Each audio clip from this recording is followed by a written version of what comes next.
Exclusively on the OysterLink Podcast, the fastest growing hospitality job platform in the US. How does a French entrepreneur create one of Miami's best Italian pasta restaurants? Samuel Ghouzi, co founder of Otto and Pepe, shares his story.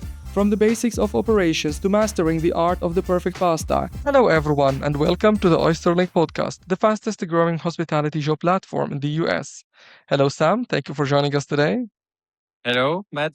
Thank you for giving me the opportunity to be here. So, to start, could you please introduce yourself? Tell us a bit about your career path, your journey. Sure. So I am actually a French citizen. I moved to the US about 15 years ago to go to college. So I did my undergrad in Boston and focusing on hospitality and entrepreneurship mainly. After that, I decided to move to Florida, and this is where I started my career as a busser, runner, cashier, a server in a restaurant here in Miami. I learned the basic and the ground of operations within a restaurant. Couple of years after that, I partner with three friends and mentor to open a food hall, the first food hall of Miami actually, that is called 100 Lucky. So we opened that about 8 years ago, and this was an amazing launch for my career as an entrepreneur and as a partner inside the hospitality business. After that, I decided to move back to France for a short period of time, where I opened and took the license of Pollo Taco, a famous chain here in Florida. And so I opened it in Paris for 3 years. It was right in between COVID and the COVID years. So it was a really challenging period for me. But it was overall a great history and a great parenthesis of my career. And I got back to Florida, I would say 4 years ago, 3 years ago now. And I partner with Gabriela, where we opened Otto and Pepe, and this is my latest project up to date. So let me stop at Otto and Pepe. You were recently named as one of the best Italian pasta restaurants in Miami. So this project started like about 6 years ago. Okay. We wanted to open an Italian restaurant in Wynwood, and we were looking and thinking of ideas, and we decided to focus on pasta, thinking that this was something that will change the Italian cuisine locally here in Wynwood. And myself being fan of pasta personally, I thought it was something that could work. So we started 6 years ago our research and development about like the project, and we opened it about 2 years ago now. Okay, so in 2 years, you got to achieve what you achieved. So I have to ask, from a business owner's perspective, what is the simplest roadmap to becoming one of the best Italian pasta restaurants in Miami? That's not easy. That's a very competitive market. I will say I will give you my personal thought on that. Being an entrepreneur and a restaurant owner, for us, the advice to the roadmap to become one of the best Italian restaurants in the city was to put together the best team. So for us was first of all create the concept, research the concept, then build the team around that concept. And luckily, we met a couple of years ago back one of the most incredible and talented chefs of Italy. Her name was Viviana Varese. And we proposed her to be on board with us for this project. And I would say that was the start of us becoming one of the most popular and one of the best pasta restaurant in Wynwood. So I will say again, the team. So the team behind the project and the team that is actually making the project happen locally here. And that's all the merit to our local chef, Nancy, that is like daily focusing on respecting all of the recipes, the ingredients, and the tools that our main chef, Viviana Varese, gave her to make this project happen. Do you think that engaging the Italian chef from the beginning, that was, let's say, let's call it the secret ingredient or the success factor? It is one obviously factor and super important factor for the success of our restaurants. Being Italian, you grow up eating pasta, creating pastas, making pastas, and you know exactly what the flavor needs to be, how you need to create those pasta with the right ingredients, with the right quantities of each ingredients. And mainly it's also like the experience of the cooking of that pastas, like the time, the balance with the water, the sauce, all of that together, obviously needs to be mastered by an Italian chef. That's my perspective. Not that being said, that doesn't mean an American chef cannot master pasta as well.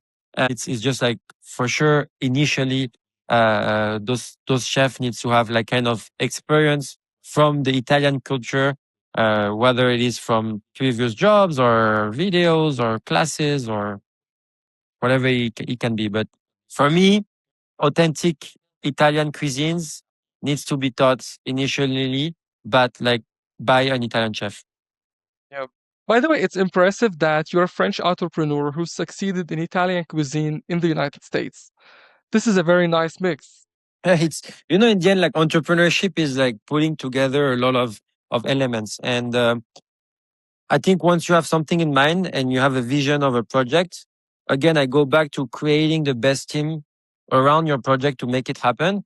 And I think when we decided together with Gabriela, my partner, to create an Italian restaurant focusing on pastas, once all of the research for the concept was created and was put together, for us it was logic and our main focus to find like an Italian chef to be our partner to come up with the best recipes for that project.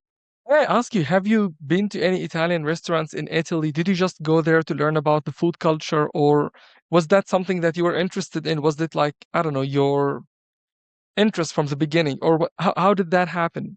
So, I mean, obviously, I'm initially from France. So I lived 20 years of my life in Europe and in Paris.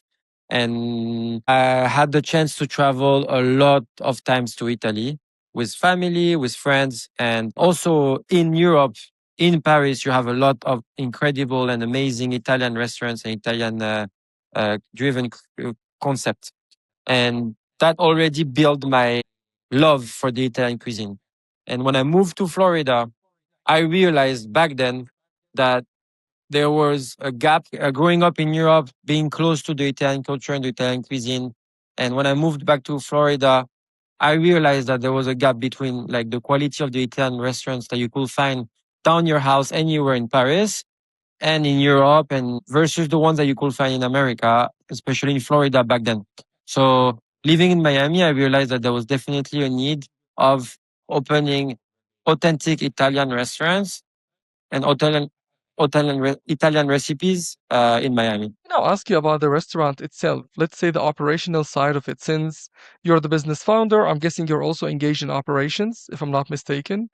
So I have Yes. to ask you about staffing. Do you face any staffing issues in Miami these days? Is it Yeah, hard to find talent?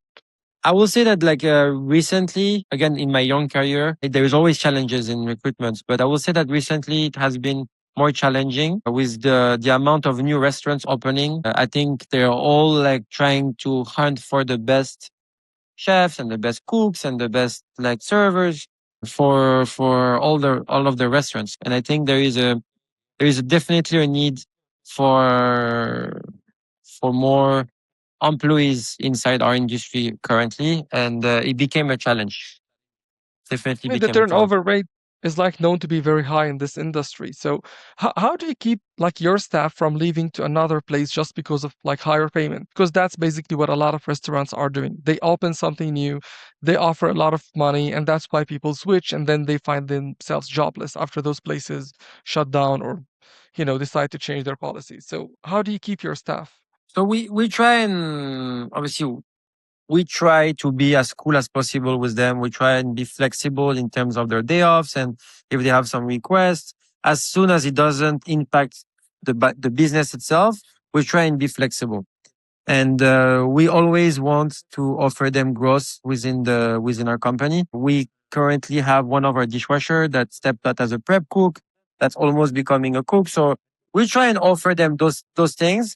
Being in independent restaurants and without the budget of a larger corporation and bigger groups, we try and fight within our own level of leverage that we have within the restaurants.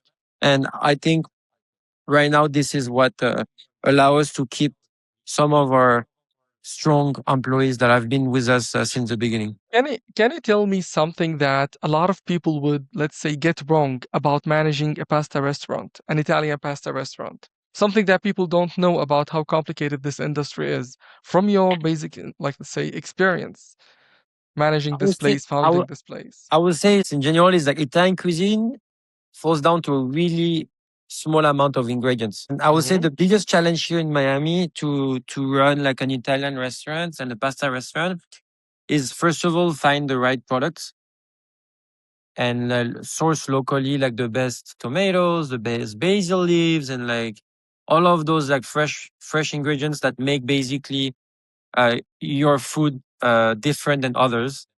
I would say this is one challenge, and the second one is really like how from 10 seconds of additional cooking, a pasta can go from being perfect to being undercooked or overcooked. So it is in the end a super simple product. It is putting pasta in boiling water and then putting them together with the sauce. But the balance of the amount of water versus the amount of sauce that you put, and also the timing difference between like having a perfect cooking time pasta and not like an overcook or undercook, I would say that is the biggest challenge of our restaurant. Absolutely. No one knows how much effort and hard work the back of house put into making one dish of pasta. That's the thing. People would assume it's just like an easy thing, but it's not. It's definitely not that there is like, for example, like for us, the tomato sauce, our doppio pomodoro recipes goes through like two different ways of cooking only cherry tomatoes that can last for that can take half a day just doing so. And after that, like just the time of prepping the pastas hand by hand, some of them. You mentioned that you've worked in different restaurants and now you founded this one. You've also done the same business in France. What is the number one sign that a restaurant is failing? How can you tell this place is not doing well and it's just failing? Like, obviously, if you see a restaurant empty on the weekends, that's definitely a sign that like that things needs to be changed. Because I will say like every restaurant and every business always have a way out, and they just have the biggest challenge is like all entrepreneurs don't have enough time to find the way of making their restaurant work. But for me, there is always a way of having a restaurant work, and it's just like how you can last in time until you find the key of success. And that is the biggest challenge. And that being said, I would say like the biggest sign of failure will probably go not in operations, but mainly like in cash flow perspective. Like if you fight every day, daily on how you're going to be able to pay your vendors, your salaries and your rent, that is already a sign that overall the business is not going in the direction it should be. And this is a sign that it's like an alert on how quick things need to be changed. If that happens, do you think like the restaurant will have a chance to last, let's say, for a few months or a year? Or I mean, I mean, how with much time do they still have when such thing happens, when the restaurant is battling to, meet ends? Mm. without adding more funds into the company, usually restaurant cannot last more than a year if they're dealing with cash flow issues on a day-to-day basis. Definitely not more than a year. You mentioned at the beginning that you hired an Italian chef who, let's say, added this Italian flavor to the restaurant. So I have to ask you a question, just a hypothetical situation. If you have a chance to hire one of two chefs, one of them is, let's say, average skills, just, average, but has 1 million followers on social media. The other one is Michelin level chef, but with 0 followers on social media. Which one would you choose for your restaurant? If I will take the right arm of one and the left arm of the other. For me, Okay. it's a combination of both. But personally, I will go for the Michelin star. It's a big question. It depends on the market where you're located, etc. But for me, I will always prime food over marketing, and because for me, the most important part of a restaurant, if you go back to history, anything is what you serve in the plates. And If the food is right and the food is good, whatever time it takes, at the end people will come back and word of mouth will work. And like in the long run, you'll be a winner. If you have the best team possible for marketing purposes and millions of followers on social media, you're going to have your business successful, definitely ultra successful, but for a short period of time, because over time, food will always prime over trend and marketing and etc. I'll say thank you for this. Let me wrap up this conversation by asking you, do you have any expansion plans in the future for the brand? Yes, we definitely have some expansion plan for Otto and Pepe. I think this is a conversation that we've had for a couple of years now. That this is a brand that we want to expand around the state first, and after internationally, based on my experience in Europe. And I will say in the next future, our goal is to opening one location in Europe and grow locally in Florida, but not necessarily opening more locations in Miami itself. All the best of luck, and thank you so much for your time today. Thank you for sharing this. That was really impressive. Again, to know about this mix from France, Italy, US, and all this success. Thank you. Thank you so much. Thank you so much. Have an excellent day. Thank you. Thank you.